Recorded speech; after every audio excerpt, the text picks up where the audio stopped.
नमस्कार, मैं हूं रविंद्र जैन और आप देख रहे हैं मुंबई मास टाइम्स। आइए देखते हैं आज की मुख्य खबर। आज माजी आमदार देवसरकर, माजी आमदार खडसे आणि जिल्हा परिषदचे माजी अध्यक्ष चव्हाणजी, उदावनजी अशा अनेक कार्यकर्त्यांनी, अनेक नेत्यांनी भाजपात पक्षप्रवेश केला। आमचे भाजपाचे नेते नितीन भुतळाजी असतील, उत्तमराव इंगळेजी असतील, नामदेवराव ससानेजी असतील, महादेवराव सुपारीजी असतील, या सर्वांच्या नेतृत्वात आणि खास करून नितीन भुतळाजी यांनी या ठिकाणी पुढाकार घेतला।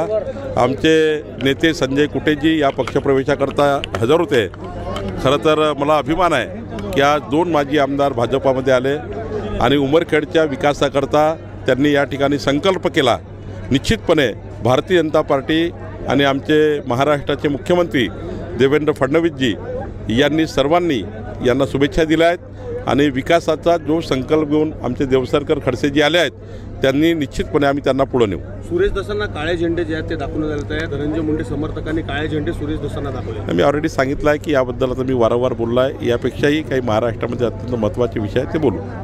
धनंजय मुंडेंनी राजीनामा द्यावा अशी मागणी धस करतात, मग सरकार असताना मी राजीनामा वारंवार सांगतो आहे की तुम्ही यातनं बाहेर निघा। आता ते माननीय अजितदादा, माननीय देवेंद्रजी, माननीय एकनाथजी बसून योग्य निर्णय सरकारचा करताय।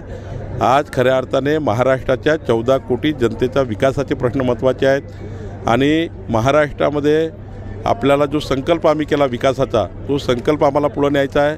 निवडणुकीच्या काळामध्ये आम्ही अनेक आश्वासन लोकांना दिले आहेत, ते आश्वासन आम्हाला पूर्ती करायची आहेत आणि विकसित महाराष्ट्राकरता आम्हाला काम करायचं आहे। याकरता आपण पुढे गेलं पाहिजे। आपण सुद्धा याकडे पुढे जाण्याचाही प्रयत्न करावा।